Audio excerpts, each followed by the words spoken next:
future of work 2.0, baby. Yeah, I wanted to say there is Neil and girls only, but then Tushar appeared. I have long hair, so I'm like a crossbreed.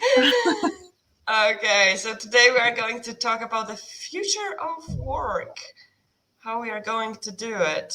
And I think the best will be if I give Jackie a possibility to make the introduction, since my voice today is not the best. Yes. Well, I'm glad. I didn't know I was going to be speaking so much today, but I'm glad I dressed up for the occasion. My mom's actually in Clearwater Beach right now, so maybe I'm just missing her. So I'm wearing it in her honor. But yes, we're talking about the future of work. So we kind of had a little pre-discussion about how DAOs are sort of organizing their nodes and what those kind of look like in comparison to a lot of the models that we're familiar with, like corporate models and different, silo departments and things like that. So how can we effectively get communications out? We can talk a little bit about private communications, public communications, and how the future of work is going to look. And one thing I'm specifically interested in is sort of just like employment contracts in general. Are we going to see W-2s still? Are we going to? Well, I should talk more internationally. Are we going to see people working for people, or is it going to look more like a contract basis? Are we going to have more entrance and exit ramps? Like, what does the future look like? So I guess that's a broad brush, and then I'll turn it over to like anyone else I know Marta's going to have a ton of great info for us. We kind of have an example to look to with Aragon's DAO. So yeah, we can start with something that is happening already around DAOs, which kind of bring the new spirit into the space. Yeah, I mean, I have something, but I also know you Charlotte, said that you have a lot of stuff. So I also, like, maybe before I'm also curious, like, what kind of stuff do you have Sure.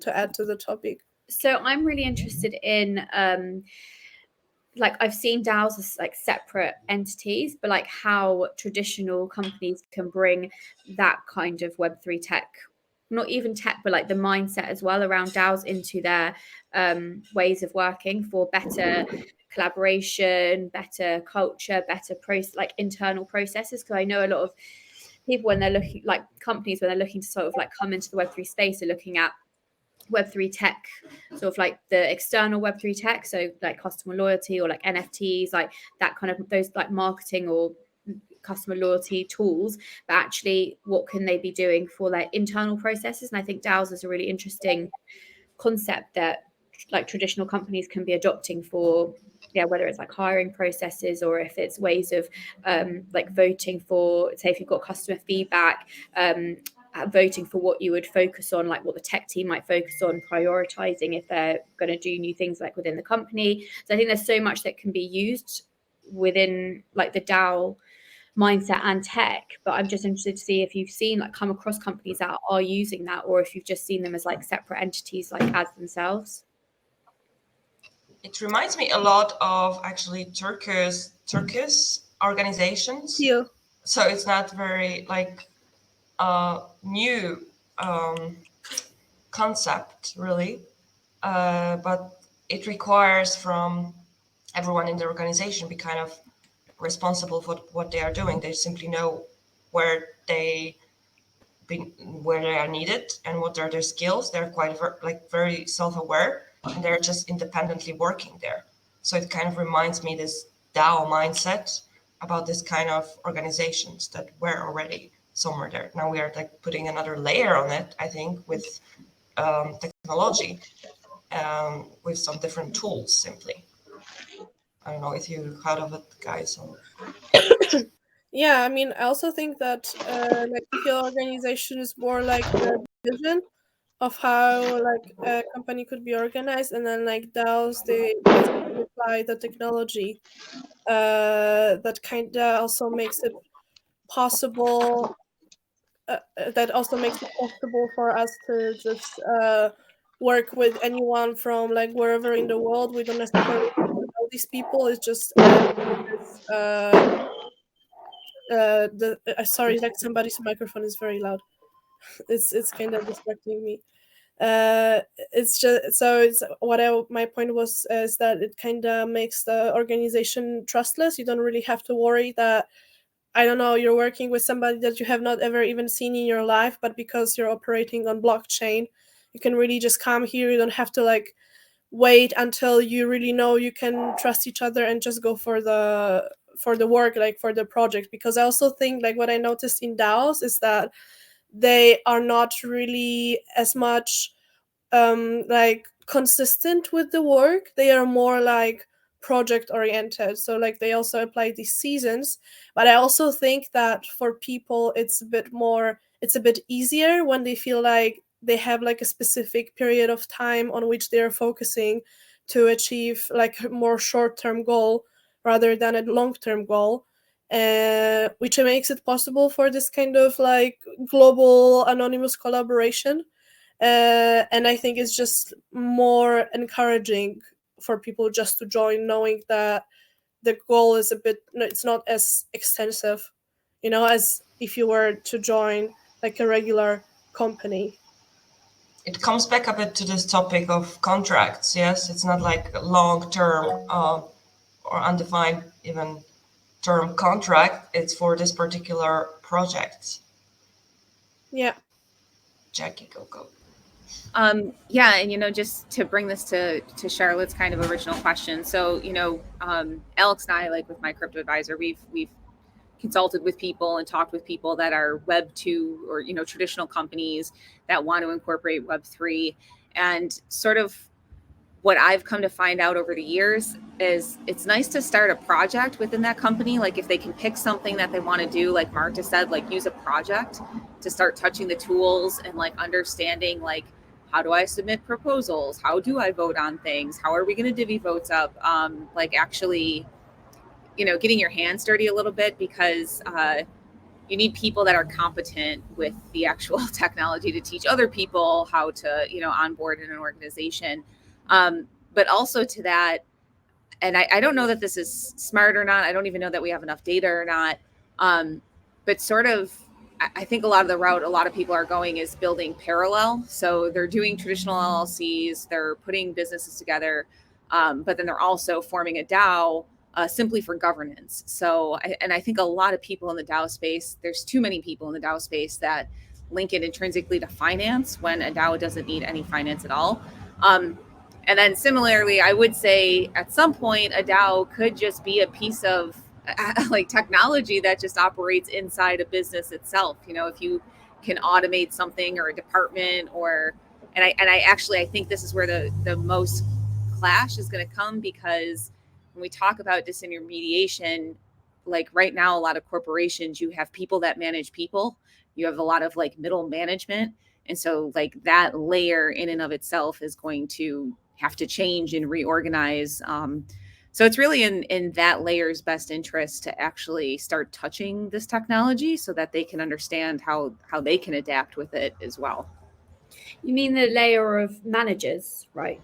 Or like yeah, I'd say what I was thinking. Like if like people were going to adopt, like say you were a Web 2 company was going to have a DAO, like to start off by having like a small DAO, that it would probably need to be C-suite or like the managers of specific teams who are in that, and then using it to help with like the underneath.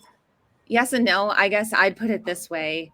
What are you trying to achieve for real? Like, what is the goal that this company, like, what's the trajectory? What are you actually trying to do?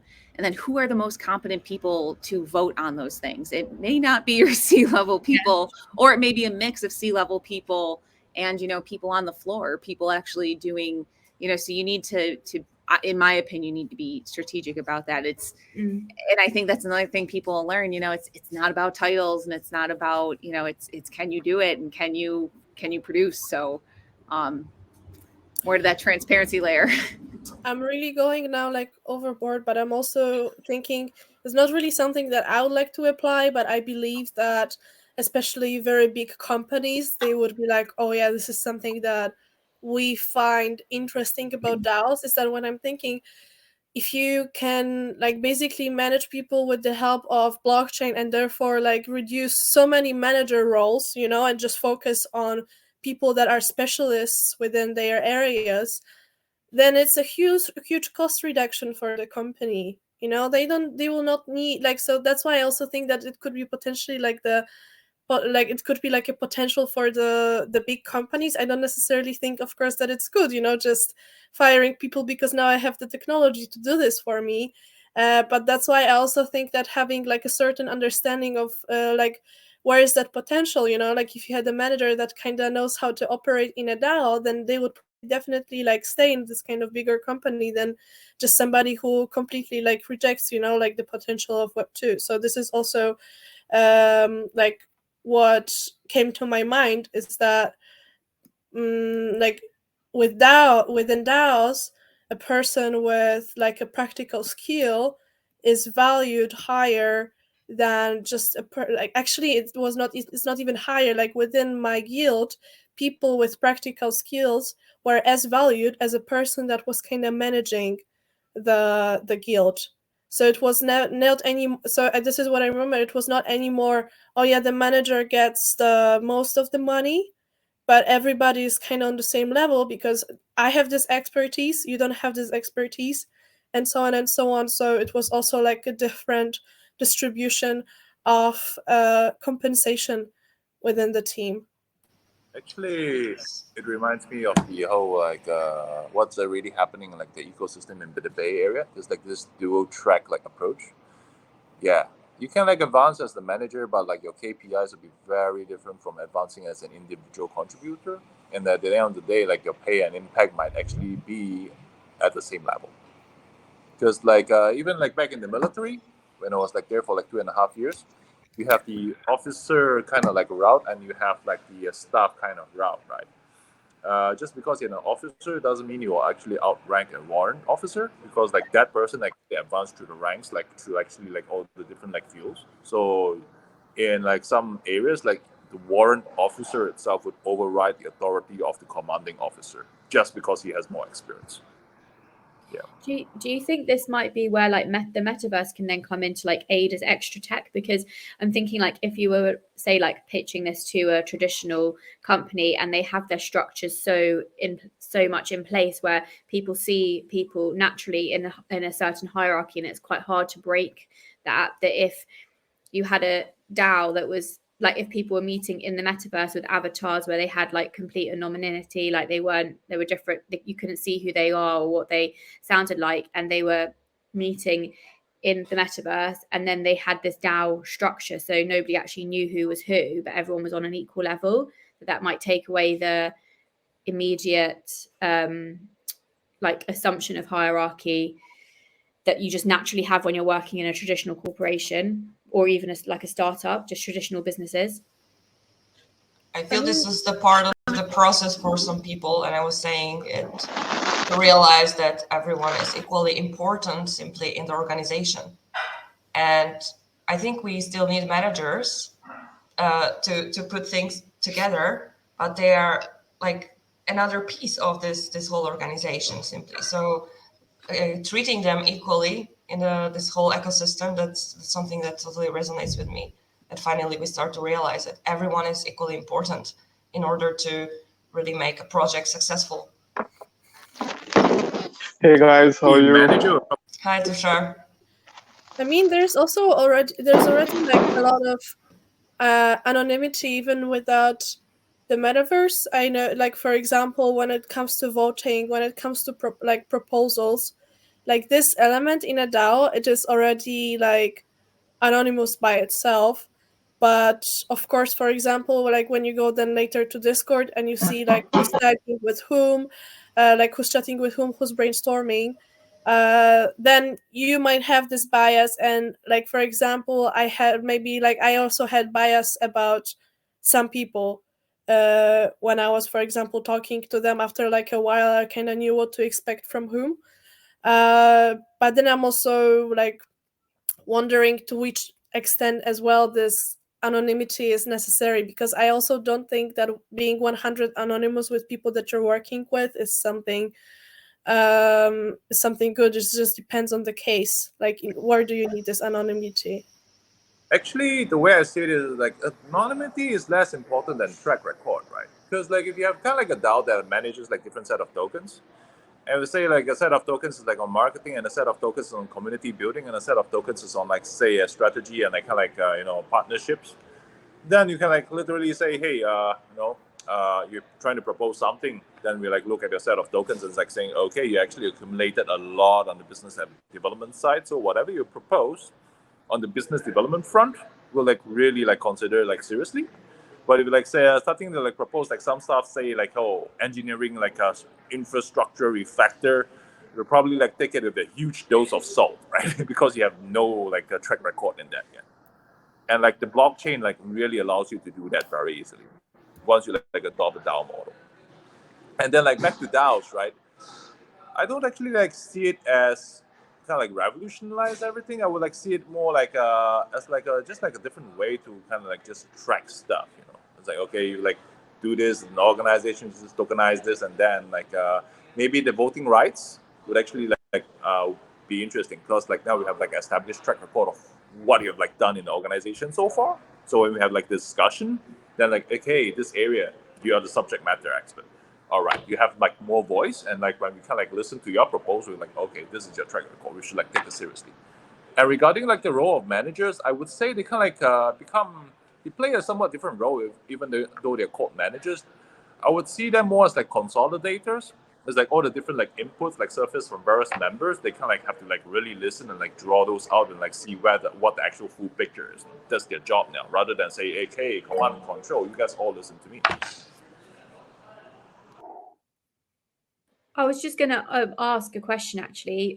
So say you did take this concept into like traditional businesses of DAOs, when it comes to tokens, would the tokens be like budget within the organization, or would it be would the tokens be budget, or would it be that the individual people have paid for voting rights? Like, how would that work?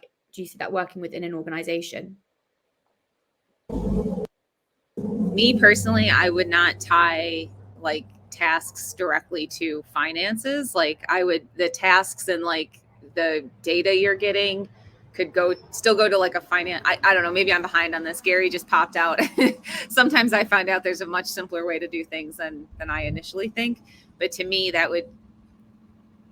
feels like a like auditing nightmare. But plus, at the same time, I think one thing we're not talking about is, are people comfortable having all of their tasks tokenized? Are there tasks in a company that, I might not care if like an anonymous person does this, piece of code that I just need done or this thing that I need done. But what if it's a decision that like I really want to trust somebody with? Like I might not want to go with an anonymous person. Yeah.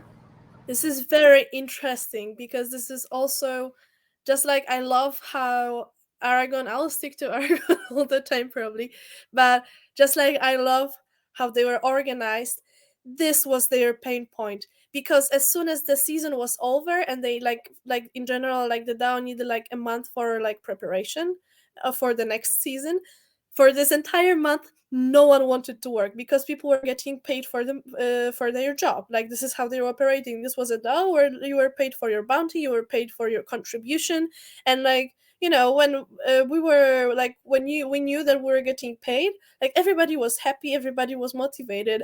And then when there was this, and then for example, people were managing social media. You manage social media on a daily basis, like it's like it was just something regular. It's like a more consistent work.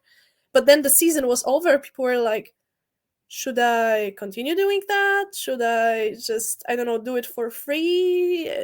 What am I doing? Like, I'm here. I came with a contract that I do something and you give me something back for it. And in that situation, people didn't, like, as soon as that happened, like so many people dropped out. It was very, like kind of also sad to see like who was really there for the Aragon and who was there for the money, which is also okay, but it's not something sustainable in the long run, right? It feels like this is, hey guys, how's it going? It feels like this is close to freelance work, like it's like writers writing blogs. I mean, you are paid by the blog, once, like the set of blogs for the topics are over, it's gonna be like, am I gonna stay there for another project? Am I not? And the same is for like building a website. That's why I mean, for tasks that are for work that is task based, you know, like continuity and longevity, you know, like isn't always, you know, like the best. So when there is like a contract or there is like a salary, you know, like continuation is kind of better, you know. I'm not sure if we can say like what is better or worse. Somehow like coming back to our previous conversation, like giving also people freedom to jump from one project to another, maybe also within one DAO. Actually, yes, it's quite of interesting too. But it comes to these contracts again somehow, and how the future of contracts maybe like of work looks like, because it seems like it's going towards these freelance jobs, as Sally Yeah. mentioned. Yes. You guys want to say something, so. I mean, as long as there are many people, there is always gonna be like people to do, you know, like to fill in the spots, you know. Yeah, okay, Yeah, just but I also wanted to for the respect cause. that people who raised their hands first. So Jackie, Yeah. you Oh raised my your God. hand first. Go ahead. Neil put his up. Neil, you go ahead. Well, I was just gonna say, like if we were gonna make this practical for us, for example, right? Get on the court with it. Seems like maybe like a hybrid would work, right? Where some people can come and I mean, everybody has the right to come and go, no doubt. Everyone is free, right? But they're probably what makes sense to me is that there would be a core team, and that core team would have a different kind of contract than somebody who's really, really good at whatever, who comes in, who just wants to go on to the next thing and be really good at that. You know, like there might be sort of like two layers. And it doesn't mean that the core team would be better than anybody else or even higher than anybody else. Certainly, if an expert came in, let's say like Solidity, and we would all concede that that person knew more, but maybe we would have somebody who could oversee it. I mean, it seems like a hybrid of the two might be cool. Like they are more dedicated to the project, that I don't know, they are founders of it. The And commitment. they need to keep this base still, like so it's ongoing. Yeah, totally. I agree. On But the then other hand, sorry, still guys. they would need like a standard like employment contract, or yet they would still be like independent working for the project maybe. I think you want to stay away from standard employment contracts, because I think that the belief system and the values behind that is totally set. This is new. So I think really you don't want to bring that into this space. That's one of those things you want to leave outside the space, and instead come up with a way through tokenization, through what people are excited to do, which that's not always the case in standard employment contracts. Sure. Charlotte, you Yeah, want I was gonna say that it comes down to, like, it's like when you work in a startup. Like, I've always worked for startups, and you'll start off working in the startup and everybody is about more focused on like the mission. Like, obviously people are there to make money, but really when you join a startup in the early stages, you're there because you're passionate about the mission and the goals and like the founders and what you're all working towards the same thing. And what I've mentioned this before, like I've always noticed when you suddenly get like investment or you're going through high growth periods, like people forget about, the founders sometimes forget about the mission that they were originally there for, which means the employees end up also losing focus. So if there's a way of keeping everybody motivated, like all the way through, maybe having like DAOs involved or something, just to keep everybody focused on the mission during certain stages of growth, then it's all about people just like focusing on the mission and always having that mindset. But I don't know how you do that, but maybe DAOs, there's a way with the DAO to do that. DAOs are creating some sort of manifestos there or something, but that was a great point, because I experienced the same with many startups.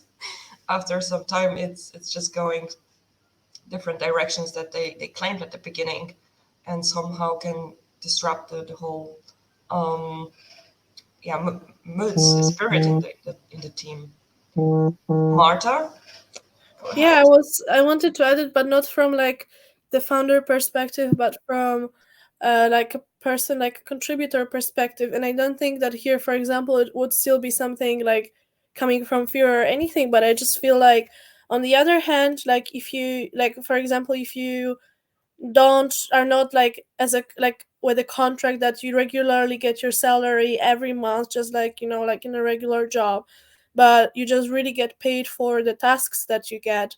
I think that it kind of helps people get more motivated. Okay, once I'm done with my job, like I still need to find a way to contribute. People remain like people will are then more motivated without having this like certainty, without having this kind of contract.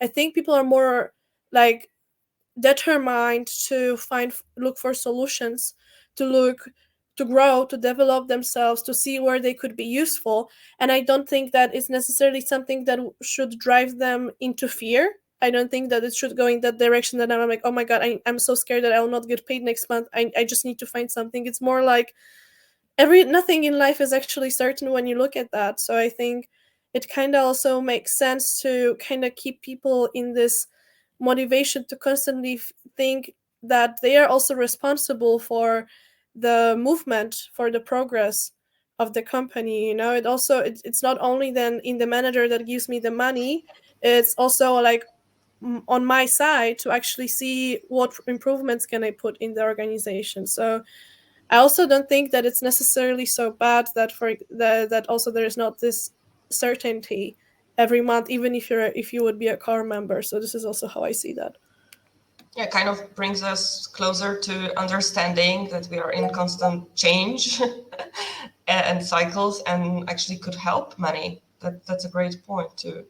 Yeah, Jackie, go ahead. Oh my God, my voice. I had a different point, but I'm just gonna Marta kind of spark some things in my head there. So another like the part of a DAO I like to focus on is like the relationship part. So it's not, I guess it's not the quantitative part of like these are the actual numbers of things, but like I almost think like customer journey style. Like if a person comes into a DAO, what are they trying to achieve? What are they trying to do? And that's going to change a lot just as they become more comfortable with the technology itself. Like, in Marta, I'm sure you've seen it even with Aragon. Like people probably came in doing one thing and maybe switched a bunch of times into like doing something else. Oh, and I know the second point, Neil, I kind of wanted to just direct this at you, but I was thinking on this like duo fold system, would there be any opportunity to, like when you said the core team, when I think of a core team now, I actually started to think of it as like the community basket, like how they say a lot of times you give 10%, you tithe it or you give it back to like the community. So I see that like this community treasury being like the core part. If that were to receive fiat investment that got turned into some token that sits in this like multi-sig whatever treasury, could then we tokenize like our each of us sort of have these separate nodes. Sorry, I had this was mapped out in my head. No, keep going. It's awesome. Keep going. Well, that's I'm trying to keep the fiat separate from the crypto, but at some point it has to interact. I guess that's the sticky point. For the moment. Where do you see fiat? I would just see like an initial fiat injection. Like, I think you guys have maybe seen that model. Like in crypto, it's all about like if one person tells 10 people, then those 10 people tell 10 people, and it like everything grows by tens. So like if we even sat here and just said between the people that regularly show up, 10 people for all of us at something low barrier, like 50 or $100 or something, we all kind of know. This might not be a conversation for here, but I know Aga, you and I were talking about, making some wise investments right now, and especially right now in this market. I don't know. We could potentially, a bunch of smart people that are in this industry could maybe do something. 100%. And you could just the fiat part, like it's like almost before it gets here, like we would just use whatever we accepted in the treasury, whatever we decided on as an agreement, and just, you know what I mean? like it's just the jump off point, and then from there it's just like the Kickstarter, but from there it's unimportant. Yeah, it's just like we could just make it Tether, for example, and then leave the fiat discussion out of it and allow. Even better.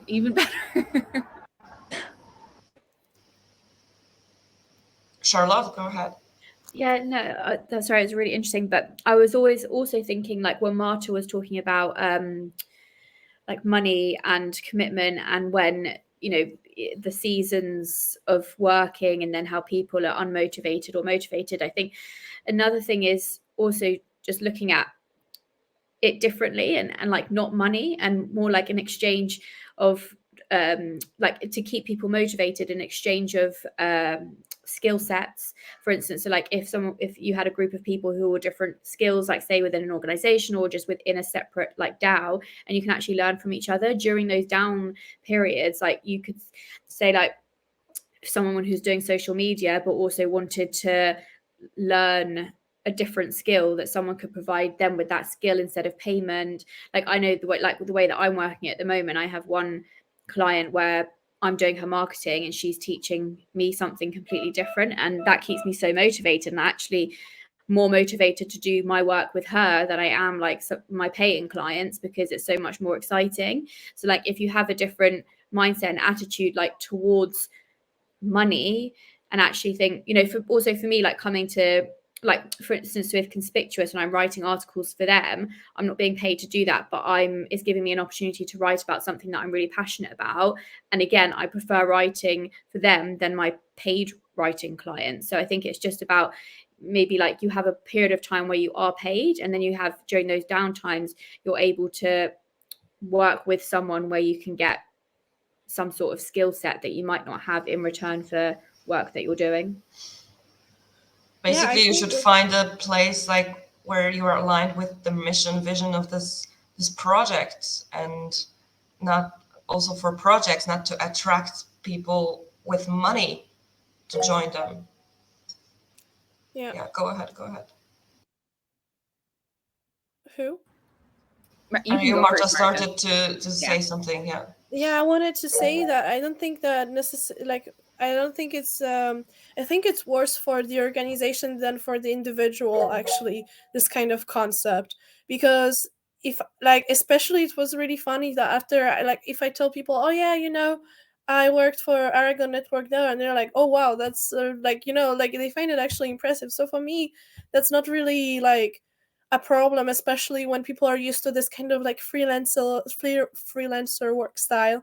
There are always alternatives. What I think is bad is actually for the organization, because they make people dependable on the money, and then these people just disappear and your organization just stops. So I think it's actually a problem for the DAO, not for the people. Yeah, this is what I want to say. Yes, that is true. I mean, Jackie, please. Salim, can we respect the raising hands? Okay, Jackie, go ahead. Yes. Okay. So real quick. So going back to this word guild, Marta, I would assume that Aragon and a lot of the DAOs are sort of, arranging these nodes in similar ways of like, what an organization needs to like actually get through things. It's interesting because I was just offered the other day, somebody said to me, Jackie, what can I pay you that I'm the only project you work on? Like, just give me a number, whatever. And I seriously sat back and thought about it. And I was like, I can't work on one project. Like, I can't anymore. Like, I don't know if I'm just too Web3 now, where all of a sudden that feeling started to close in on me. And I was like, oh my gosh, and so I think what would be interesting is even thinking of any DAO, what hard skill is someone available to come get here? Like in a true guild, you belong to a guild of that skill. So you could go anywhere with that skill and go work.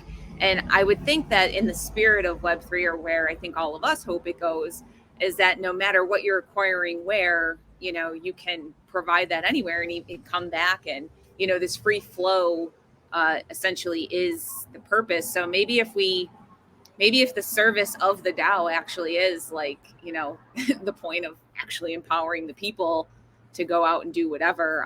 If you use that as the North Star, it could turn out well. Oh my God, that was wonderful. But we can participate in many projects in the same time. It's not, then there is no this limitation that we have to be only attached to one. There are so many missions that we want to support, and if we have this particular skills that can be valuable for them, why not? Yeah, that's amazing. Neil, go ahead. It's great that you got that clarity from that, Jackie. It's like you had this cool opportunity and it gave you clarity that you appreciate your freedom more than anything else. I think what I wanted to say was about, we were talking about, compensation. So this is going to be crazy for most people, but when we go to social media, right, we get rewarded, but it's like randomized a little bit. And from what I've learned about doing like dopamine resets and just sort of like shutting all the things down that give you a lot of dopamine, is that if you can randomize compensation, randomize the reward, you will stay engaged with it. And so it means in the beginning, people have to let go a little bit. Oh, wait a second, I'm not going to make whatever per hour, but we assume that we're all working on projects. We're all getting wonderful compensation in our lives anyway. Our quality of life is better than ever, right? For everybody, whether you have $0 in your pocket or millions, your quality of life is amazing, at least where I am, I guess. And so like, if you can have this idea of randomizing compensation, then you will probably get more engaged people, like Marta was saying, like at the end of the season when people sort of trailed off. If I'm here because I want to be here, whether you compensate me or not, like Charlotte was saying, then I'll just continue to play because I'm going to get random. It's like a teacher. A teacher can spread out their compensation over the year, right? Or they work 9 months. There's like a 3-month summer here in the US. Or they can just get paid the 9 months and then not have any income during those 3 months.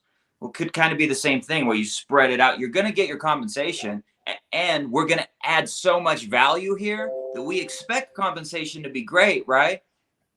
And the real compensation is getting to be a part of whatever it is we are doing here together, like what it is we're up to. Thank you.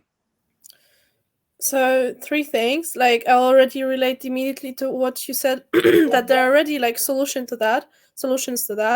But like with the tool Coordinate, it's not really like completely random, but it's more like there's like a certain pool of like tokens like that you would get paid with for the job, but you're not really deciding for yourself how much you're getting. You actually like throughout the project, like you watch like how people have compensated and so on, and in the end you have like each person I think gets 100 points. And within my team I thought, okay, Aga and Jackie, they worked like so hard on this one task, so I'm giving them both like 30 points.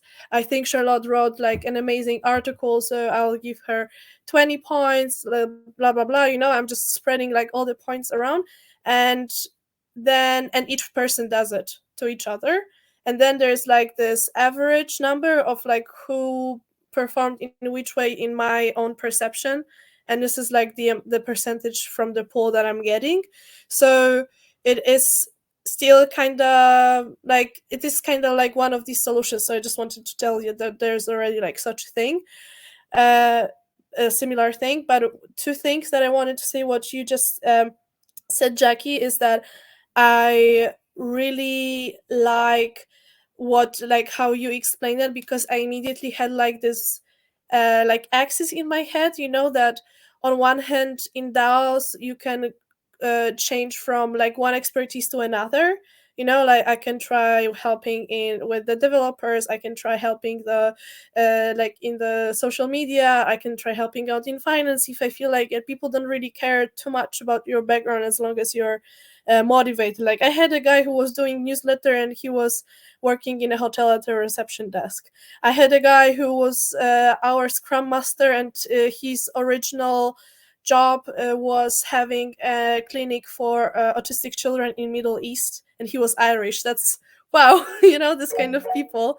But also on the other hand, it goes also in the other direction, right? That I have this skill, but then I can go, and then with this skill I can go to this DAO, to this DAO, and to this DAO. So it's just becoming like more interconnected with each other. But the problem is that it takes really, like, at least for now, maybe there will be better solutions at some point, but it takes so much effort to stay up to date with everything in DAOs. It is so time consuming. Like, I had so many links from Aragon for managing different tasks, like there were so many different Google files, Notion pages that I had to keep in mind, Discord. There was also like another, like this forum that people were getting up to date. And then when it was really taking like 15 hours a week for me. So then when I'm thinking of like working for like a couple of projects, it can really get overwhelming. So it's also, at least for now, there's not enough solutions that would make it possible for me to just get onboarded easily into like another DAO and just start working there. But then I think this is here more of a matter of technology. I think there can be this kind of solution that allows me to jump from one DAO to another, but it's just not developed yet. I think the furthest in this race so far is D-Work, because like they have kind of like a display like on Discord that I have like different DAOs, on the side, and I can just tap there and I can see what available bounties are there, or like tasks that I can do, and I can just apply and I can start working for them if they accept me. But it's still not to the point where I could work for a couple of DAOs. Like, I think that if you want to work for a DAO, like for me, working for one was already overwhelming with the amount of information. So it's very important. So this is what I want to say.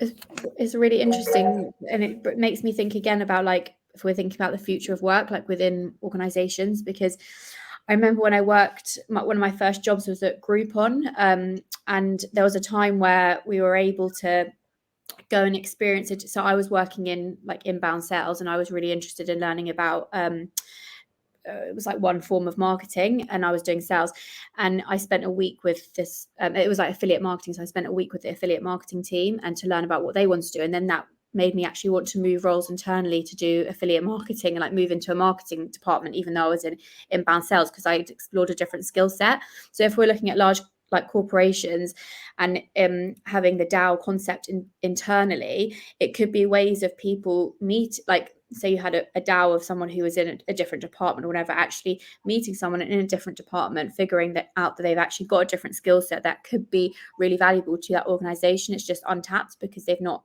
been given an opportunity to use it. That actually a DAO setup internally where people are working on a particular project, take like an ESG or a diversity and inclusion topic that they subject or something internally. And so they might be working in sales, but they might be working on a diversity and inclusion team, that actually they could meet someone who's in a completely different department and form a bond with them, and then open up a opportunity to work in a different department. So I think if you're taking the money out of it and you're actually in an organization actually working on something that you're interested and passionate about, that there then could be ways of you meeting people and utilizing skill sets that you might not even know you have, that could be really beneficial for an organization. But I do think it comes down to the money and actually working on something that is truly of value and passion, that you're passionate about, in order to make changes. Because when money's involved, people just focus on that and they're not actually focused on the mission and the goal, necessarily on the mission and the goal of a project.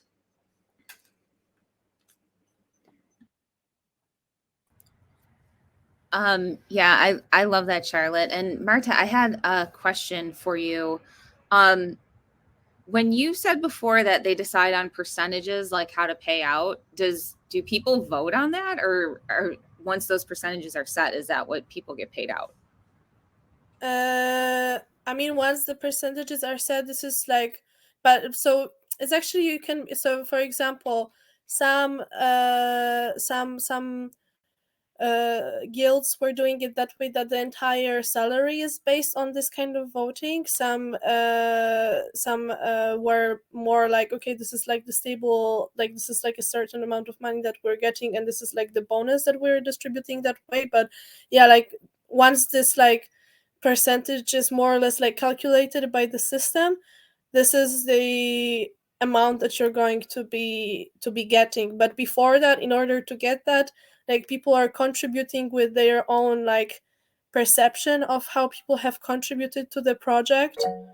So first, like there's my input, like your input, Neil's input, Charlotte's input, Salim's, Aga's, and then so each one of us like evaluates like each other's work, and then like I said, so we kind of put it into the pool, then it just gets calculated, and it just gives you the average number of like how people thought that you have performed during that period. And then this number is kind of like the average of like all our opinions of how we think you have performed during that certain period of time, and this is the amount of money that you'll, or like tokens actually, that you'll get. Okay, I want to ask one last question just to like wrap this part of the discussion up. Has that caused any like issues between members or people? Honestly, I have participated only in 2 of them, and not even entirely, because like in one I was almost participating, but because I was more doing a bounty, they said it doesn't make sense because you don't really know how all the people are contributing. So we're like, okay, I'm actually pushed away. I wasn't doing that. In the second one, honestly, these people are so understanding and open-minded, and it was just such a positive vibe in the team that there was no issues between us. But I think it's also because in the first place we were getting this kind of base salary, and the rest, like the bonus, was just determined from the pool. So it was not really like a rat race whether I'm getting 0 or like nothing or something, you know. But it also doesn't make sense because, like as we were saying, like every week each one of us would see how much each person is contributing. So it was never really like like it would never be a situation that you have really contributed something and then you're not getting anything. I think it would need to be like a really toxic team to do these things to each other. I mean, if you are rating others and you cannot, for example, vote for yourself, then it can be very then it's actually cool. You're how much I can give to others for what they performed. But I think great point, Jackie, because I think it's kind of forcing people to be kinder also to each other. And because, you know, you are going to be, evaluated by people actually who are working with you and not by some manager there that maybe sees some little percentage of what you are doing and how you are doing, how you are behaving towards the team. So this is very, very like a teamwork there. Cool point. Salim, go ahead. Yeah. I mean, it's great that I'm respecting, like the raising hands, but now I'm having like Jackie issues because I'm very impulsive. You know that whenever I have an idea, I just shoot it. But now I have to, like organize my thoughts and all that. So I mean, like Marta said, information overload is a big issue. So how are we gonna establish the DAO? I mean, if it's gonna be like a Discord server, I mean, I remember that once John Clancy said that, and I agree because he said that Discord servers aren't built, like for horizontal growth. Like they are built for like in-depth growth. Like I mean, pre-Web3, it was used for gaming. Like you are in a 1 or 2 groups, one or 2 servers, and that's all you think about. That's all you focus on. but now you have like 5 or 6 minimum servers, and you need to dig deep in each of them, and you have to be constantly involved in them. I mean, it's very taxing. It's very tiring. I mean, I have a Web3 global community server that I created that I am not very much involved in. But on the other hand, I love Telegram, and Charlotte and I are in the conspicuous channel, among other channels, groups, and I'm much active there. I mean, it feels like lighter, for the attention and all that. You know what I mean? And I mean, for Discord, it's probably better when using a laptop, but on mobile, like it feels very overwhelming. So maybe it's gonna be like the management, of the bounties. Okay, so that's the first part. That's the first thing I wanted to say. The second is about like freelancers coming and going. So let's just say that a blog has been written, a website has been developed, and all that. I mean, maybe it's gonna be like an issue of motivation. Like, how do we keep people here? You know. So I mean, aside from the bounties, maybe we can give like benefits or roles or or anything like to motivate and keep people here, like the core team. I mean, there is a beautiful representation for people who watch anime. If anyone watches Attack on Titan, like it's like the core team. There is a core team, and there is like 3 outer walls. Like the golden circle of Simon Sinek. Like status quo, and then the how, then the what. I mean, that's how the circles are represented. Like, so maybe like we can give the people in the inner circle, like greater benefits, or like or not just people in the in the inner circle, but people who are willing to stay longer. you know I mean,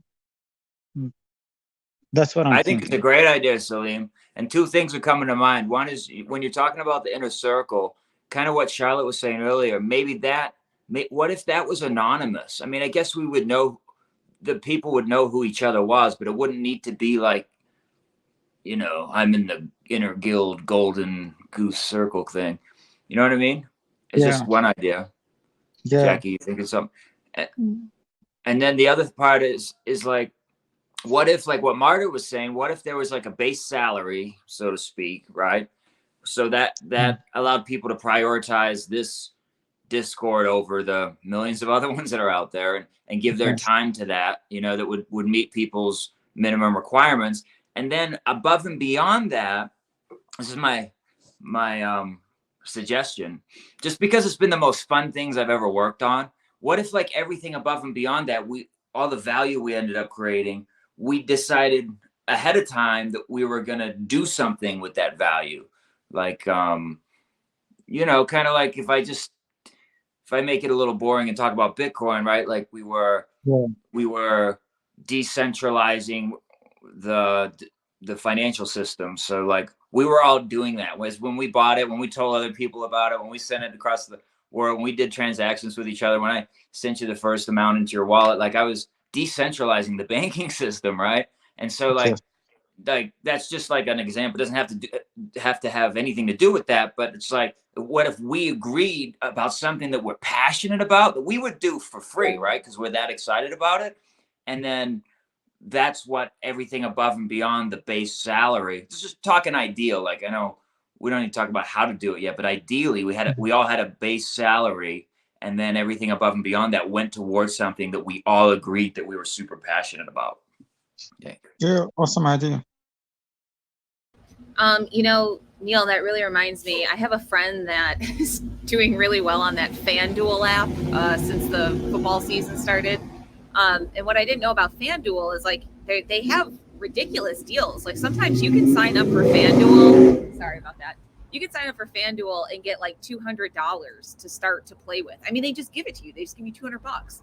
And he's been able to like kind of flip that into, I think he's up to like 600 or 700, but that's surprising to me to get it for free. But along those lines, what if I talked before, like, this magic capital investment that comes in and not an absurd amount of money, who knows how much it is. But what if the core members or this community treasury is given so much and then we're all allowed to give it out, just like the way in Bitcoin, we can give those tokens out and basically you're adopting people into the system and they can choose how to participate. But that FanDuel thing blew me away. I was like, well, if they're going to give you stuff for free to start out, but it felt like it needs to be meaty enough. It can't feel like, oh, here's 5 coins that you can't do anything with. Like it needs to be like, oh, I can play with this, 100%. Yeah. And like what you were saying, Jackie, about the customer onboarding process or the client experience, like that would be part of it, right? Like you said, like if I just got a bunch of tokens and I can't do anything with them, I can vote, but I see that I'm like way down the list or whatever, then like I'm like already disengaged. Like it kept me engaged for a few weeks, but then I'm like, okay. But yeah, something that's like real. I like what you said earlier, real, for real. Well, and that's how the FanDuel guy, I mean, he started out, there were like $5 bets. So he had $200 and he started with like the $5 and $10 bets, which were super low barrier. I mean, I'm sure this gets all into casino game theory and I'm sure there's experts out there on this stuff. But if we can actually do it, from a heart-centered way of things we need done or whatever, and people should have fun. I mean, if people are coming to our DAO, they should have fun, damn it. Yeah. I love it. It's like more focusing on giving. How much I can give, and I don't know. Everybody gets something assigned, but you have to actually spend on others, and you cannot keep it maybe, and then everything you have to give to others. I like what you get there, and the base, this base salary. I also resonate with it. Like it gives people some sort of security they can provide. I don't know, to cover the bills and anything there, and whatever you do on top. Then it's up, like probably maybe through these donations basically from others, which is wonderful. They actually value you, they will give you. But then there was some question sign in my head for a moment, because this is also the direction of like the globalists, basically, that we would have some base salary and we will own nothing and we'll be happy. So kind of rang a bell there. Maybe they also know what we feel like will be the future direction, but they want to hold it simply because they know how we are awakening, and they that's the way to keep the control. That's what I got there. Marta? No. Actually, like something got messed up in my head, so I'm backing off. So then Neil, go ahead. So like the giving DAO, like you were talking about giving, like it would be something like that with the overage from more than what the minimum salary is. We would maybe give to something like that we're all super passionate about. I'm just like taking this out a few steps. Like what would we want to give to? I mean, it's still like a part of the structure. Like it's simply as discussing some sort of structure of organization. But anyway, this DAO would need some sort of mission and what we are all doing in this organization. So depending on it, probably would figure out. So Neil, I don't know if you're sort of like hinting at like a charitable kind of action, but if we're not going in that route, one thing I would think is, so if we go back to the original part of this conversation, we have these different nodes that are achieving different things within the organization. Could that giving just be like, okay, Jackie, it seems like you're engaged with a lot of like artists, and we need artists, so Jackie gets this many tokens to go out and acquire, you know, whatever we need, and she's got this much to go do it. And then, you know, that's being given to these people now. So I could see it being organic from that way. And then not to add in too much complexity, but I mean, essentially, when I went down to the accounting equation that assets equal liabilities plus stockholder equity, I mean, that like broke my head when I learned it. And I think if we focus that like investing in DeFi, while risky and volatile, it could be a very good way to, you know, keep that energy sort of going. Circulating. It should start from us giving. So I totally like love this idea. I had it in my mind too. So I'm happy that it somehow comes here for this discussion. It's like you focus more. Okay, you will get some, I don't know, like even this DAO that Marta mentioned. Yeah, you get some pool of tokens that you have to give to your team. And similar here, you get some, but you cannot maybe spend it yourself. You can only spend it on giving, but you will basically also receive back for what you work. It's so amazing. There was also like even another way of giving, because for example, when we were getting people for the bounties, it was not really like there was this one specific person that was deciding on the bounties. We also had like a small subgroup of people that were evaluating like all the applications, and also like there, for example, like in our case, actually it also felt like this kind of like giving mindset, because it was also about like the blog articles. And we all agreed that we want to give the money, the opportunity to people who very openly in their applications stated that they want to write about something really meaningful about blockchain, because we're also just getting some people that just write, you know, like very basic like MetaMask tutorials. But we said, okay, we actually want to give money to people that do something really meaningful, and we all agreed upon that. And it was not really recruitment about like, you will now do this job for us. It was more like, let's give opportunity to these people to join this space, to join our space, to get this bounty in Aragon, because they already like represent themselves as like really meaningful people. Like we chose this one girl that for example was writing about the potential of blockchain in Africa. So like, for example, this is the kind of stuff that we wanted to give presence to, because they were also deciding on the topic. So of course we wanted to pick people that want like to write about meaningful topics. It's just dropping like another example of like this giving mindset. We should work towards this, you know, shifting the mindset from how much I can take and into how much I can give and appreciate others. I love this. Neil, and each of you has a superpower. Each one of you has a superpower, and it's as good as Michael Jackson was. Each of us. And if you don't like Michael Jackson, then somebody else, your favorite singer, like your superpower is as good as that. And when you're doing your superpower, you feel amazing, and you're really, really good at it. Like you're way better at it than anybody else can be. And like if we can identify, we all know what it is. Like if I ask you what it is by now, probably you know what it is, right? And if we could identify that and give that superpower towards some cause that's bigger than us, you know, that could be magical. I mean, if we could capture that and put that in a bottle, that could be magical. That is magical. Yeah. It's already happening. We are giving our skills there. Bye, Marta. Nice to see you. Oh.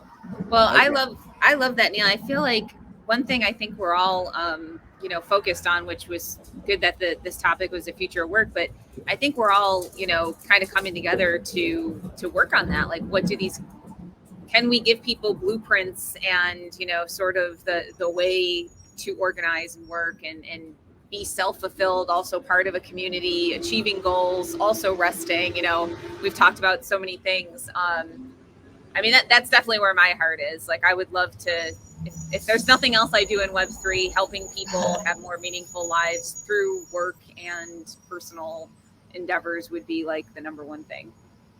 Ecosystem comes to mind. The word ecosystem, like if we can enroll people in an ecosystem that allows them to exercise their superpower, right?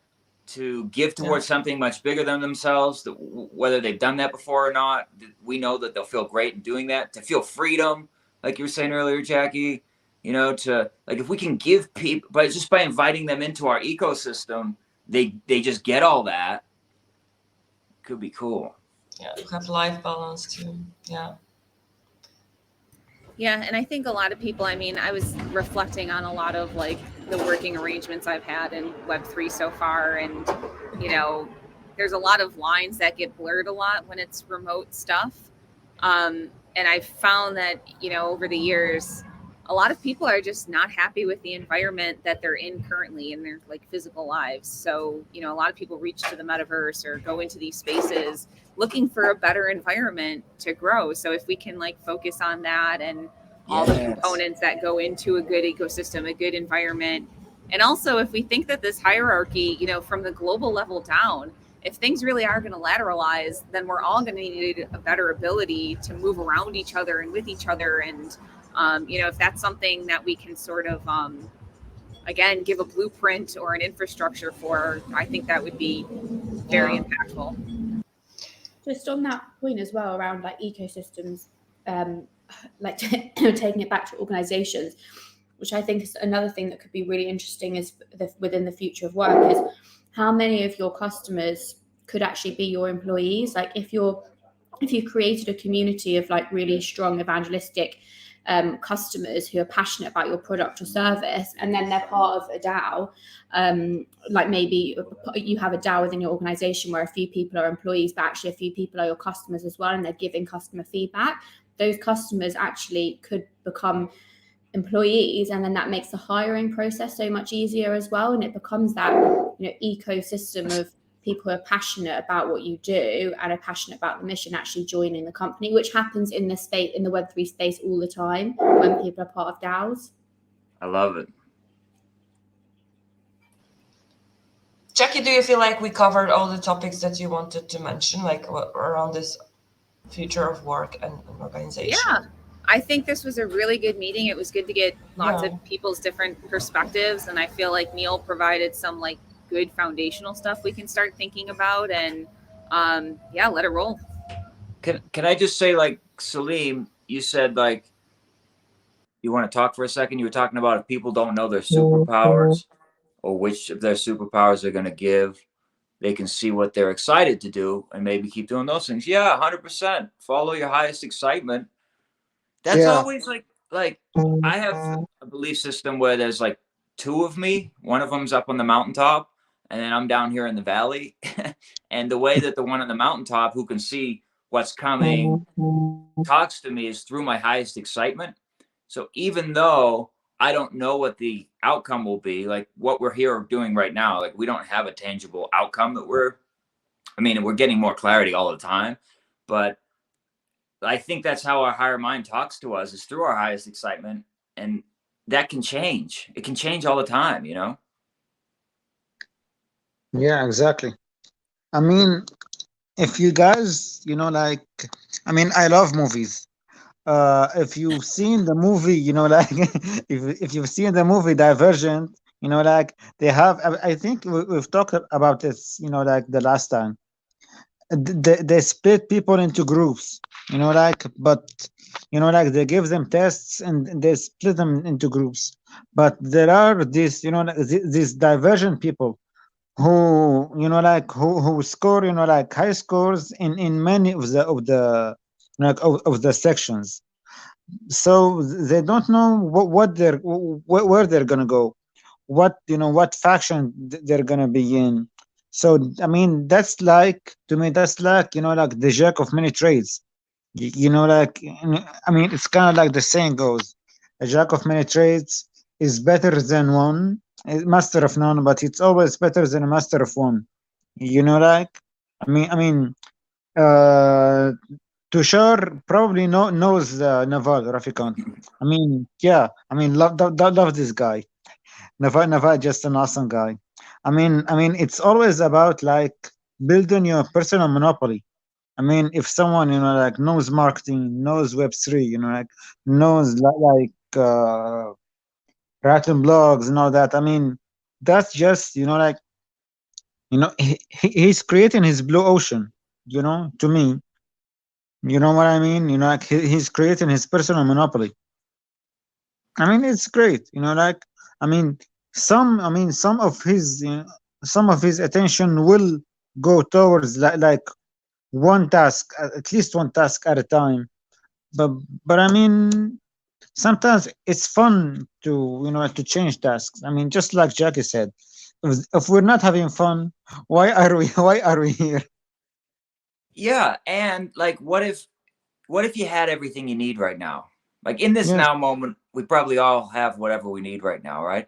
And then yes, we got an impulse that said it would be fun to, I don't know, whatever, work at the botanical gardens for a week, or like go to help at the zoo, or like Aga says, wash the dishes for a little while. Like if there were always people rotating, it would be honored to be the dishwasher, because you'd do that for a few weeks. People would appreciate that you're doing it, and then they wouldn't mind doing it. And everybody would kind of rotate through. I think that yes, that's possible here. Like I appreciate variety. I appreciate steady stuff too, and I appreciate yes, of variety. course. So it could be kind of fun. Yeah. I mean, now that we're thinking about it, I mean, speaking of rotating, I mean, let's just say that the dishes need to be done. Uh, like we have a few people who are who say that they know how to clean dishes. So whenever we have dishes to be cleaned, people like can vote or can raise their hands to clean the dishes. But if no one like raises their hand, like a random person of them, like get will be chosen to clean the dishes. You know, I mean, it's an idea. Yeah, that's a good idea. That's a good idea. I tend to be a little more idealistic that somebody will want to clean the dishes, but that's a good idea. Well, I you mean, were like, making. Oh, go ahead. Sorry, Celine. yeah. Well, Neil, you were making me think, one of my first jobs, I worked at a grocery store and it had a photo lab and a kids club and like all these different things. And I worked in every department just because it kept it, if I would have cashed the entire 4 years I was there, I probably would have like not made it. But, and then even when I got at the newspaper, I mean, I was constantly in different departments because I just liked learning new things. So, I wonder if more people are like that, or like, why do some people get stuck in like just one thing and do that the whole time? I think habit has a lot to do with it. As humans, we're super habit people, and but like we're consultants, right? So like we get inside of like fashion business, or like music business, or like finance, or like we get our heads and hands inside of everything, and that's just how we're wired. And it's okay if some people want to just do whatever it is, like just could be exciting. Joe Dispenza talks a lot about it, and I think it's also related maybe with some root chakra, like we want to feel safe, even if it's like through some fear, and then we know this fear, or we know these emotions related to something, and we prefer this known than unknown. Once we jump into something new, maybe that's something, some answer to. Stability, it makes me think stability is an illusion, right? Like you got to find stability here, and then you'll see it out here, and it doesn't matter if you want, if you think it's your belief system, I guess, right? Yeah, can't get it wrong. I mean, yeah. I have my hand out. Yeah, you did. Yeah, go ahead. So I think what Jackie was saying, I mean, I think a part of it is the big five of personality. Like we have we have openness and new experiences. I mean, we have I can listen all five. I mean, we have the introvert and the extrovert. We have the openness to new experiences. We have the conscientiousness. We have the agreeable, disagreeable, and the neuroticism. So I think why people get stuck in jobs, I mean, they prefer, like stability. They prefer, like the routine.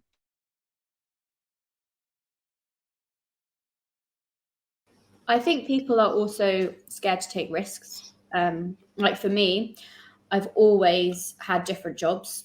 Like I'm lucky that like I grew up in a family where I was like, if I would never be on the streets. Like I've not always had to work for money. Like I've been able to work for something that I'm always passionate about. So that's actually allowed me to do so many different things, from having my own startup at 23 to working at different startups. And if I get bored, I move somewhere else, or if the culture's not good and I'm not enjoying it there anymore, I move and do something else. But I haven't had the scaredness of like leaving and it being a huge risk.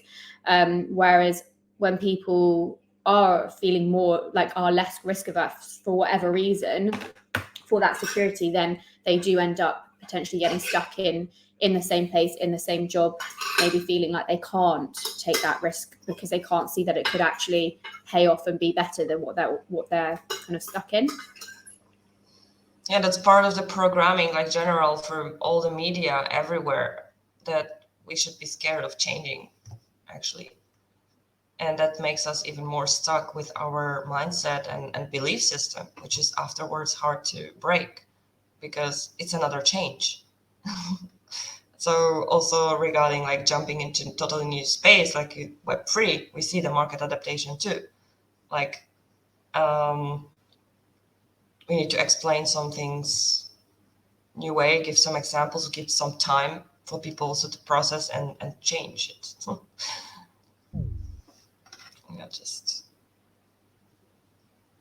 And human design, definitely it's part of it. Just another programming there, what you mentioned here, Neil. But on top of human design, we have the programming from outside, which it's also hard to separate at some point. I mean, that's like first part of awakening, I would say, that you go into human design and you start realizing how many things were like coming from your inner energy and how many were programmed through outside, through society, your family, mass media, etc. And this separation realization, I think, also gives many answers. But then I would like to underline that human design is also to show you can change everything there. You are the creator. And the beliefs that you come with that are you, they feel light, they feel expansive, they feel unlimited. And the ones that are programmed that aren't you feel the opposite of that. They feel weighed down, they feel limited. You feel heavier when you think that way. Yeah. This inner compass, it's coming and you feel it like, that's not mine. I'm not taking it. Yeah. So do you think, guys, that we cover all the topics there related to this organization? I think yes. I think we made huge progress today. I'm really thankful to be on this call. And I think there's some more details to work out as to like, kind of like Marta was saying, the overload of the Notions and the Google Sheets and all that stuff.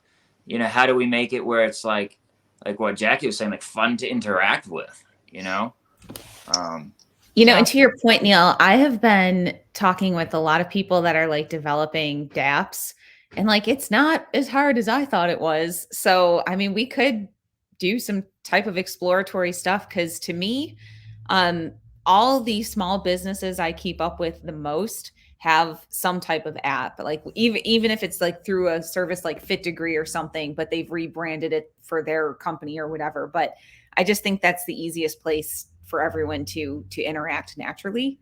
But I could be wrong too. Adapt. Yeah, I mean, like a full functioning, like decentralized app, like it doesn't seem like it's that hard to get written or made. Adoption's another different part of it. But yeah. The thing that's cool about an app is that you can go to your iPhone store or your Android store and download it. And then it's like this user experience that you have with it, right? It's like a relationship, through your phone. And a DApp is just a web page that has some smart contracts built into it. So it's like, how do you get that web page to be that cool relationship that an app gives you? You know what I mean? Yeah. But yeah, Indeed. we could that could be on our roadmap for sure. Well, and clearly I don't know everything about it, but I would be interested on being on the inside because one, I think repackaging that content would be valuable for anybody in this space, definitely for me. But it would be cool to see this group specifically, talk through, things like security, where we'd make sacrifices, when to get things built. I mean, I'd be very interested in doing that with all of you. So. And I know someone that would probably build that, and if we gave him some I'm just thinking out loud, like some marketing or something like that, like made it like he could. I don't know. Yeah, that sounds Yeah, cool. we'll just let it meander. Yeah, It'll find the right people. I think it's always good to digest and think about it. Everyone like connects with ourselves, and I think like when we come back to this conversation, we will also have more ideas, clarity. I think, yeah, that's how I see it. I hope I will recover too. Feel better, Aga. Feel better. Yeah, Thanks for hosting. and it's a new Yeah, moon but today, and it's Diwali, which I've learned a lot more about. But yeah, everybody take some time to go in today, meditate, connect, fill your cup up. Definitely, definitely. Lovely, lovely. Cool. So Thank you. we're closing with some music, laughter. All right. yeah, but before that, are you okay, Aga? Yeah, go ahead. Okay, great. She's an infinite creator. Okay. Thank you guys for being here. What a wonderful session full of ideas.